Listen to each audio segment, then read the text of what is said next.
Premièrement, un patient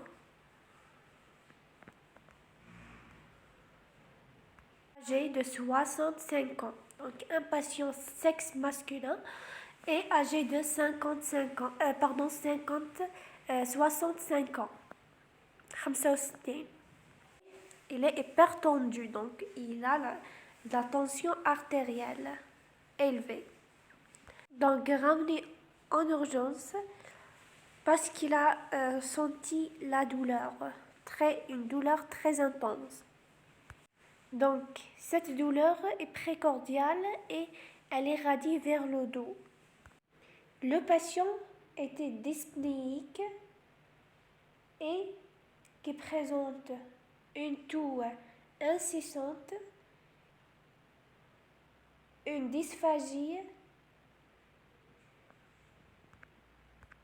Lorsque vous examinez le patient, vous trouvez des signes d'insuffisance cardiaque gauche, un syndrome cave supérieur, comme si une masse intestinale qui s'appuie sur les différentes viscères de médiastin. Donc lorsque vous inspectez le patient, vous trouvez une brossure battante dans le creux sus-sternal. Et lorsque vous auscultez, vous trouvez un souffle très intense qui irradie vers la pointe du cœur. Donc, quel est le diagnostic le plus probable? Bien sûr, c'est l'anévrisme de l'aorte. Donc, la deuxième question, donnez les autres causes qui peuvent donner l'anévrisme de l'aorte. Bien sûr, donc, les autres causes, la principale cause que vous certainement la connaissez, c'est la maladie de Marfan. Donc, des autres maladies inflammatoires, on a la maladie de Takayama. Donc, elle est également une maladie inflammatoire, c'est-à-dire auto-immunitaire. Et on a également donc troisième maladie, la maladie d'Orton, la maladie de Bassett. Donc, notion de la maladie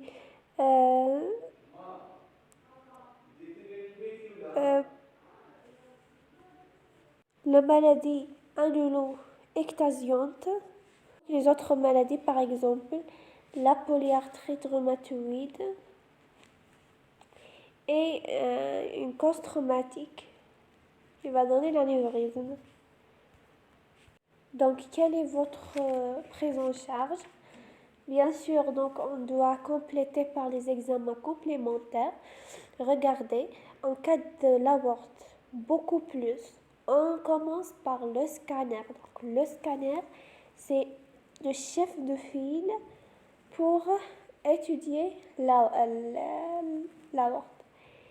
Et deuxième examen très important, c'est l'angiographie. D'accord? Donc, c'est l'angiographie par résonance magnétique, par l'IRM. Et bien sûr, donc, la radiographie thoracique et l'échocardiographie Doppler. Et pour voir l'origine, il ne faut pas oublier le bilan biologique standard à la recherche des maladies immunitaires, auto-immunitaires. Donc, une fois le diagnostic confirmé, on doit instaurer le traitement donc par les bêta-bloquants.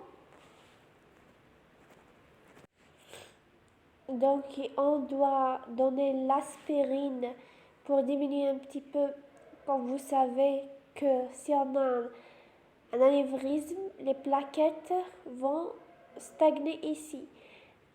D'ailleurs, parmi les causes les plus importantes, les plus connues dans l'installation de l'AVC, c'est l'anévrisme.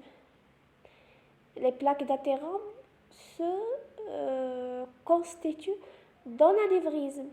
Donc il faut donner quand même un anti-agrégant plaquettaire, l'aspirine, qui n'a pas vraiment un risque hémorragique accru par exemple. C'est pas comme l'antivitamine K. L'antivitamine K, c'est un anticoagulant à un risque très important d'hémorragie. D'accord, mais l'aspirine ne va pas donner un risque hémorragique. Voilà. Ça, c'est pour les deux traitements médicaux. On a les traitements chirurgicaux. C'est l'endoprothèse par cathétérisme ou bien tube prothétique vasculaire avec ou sans valve.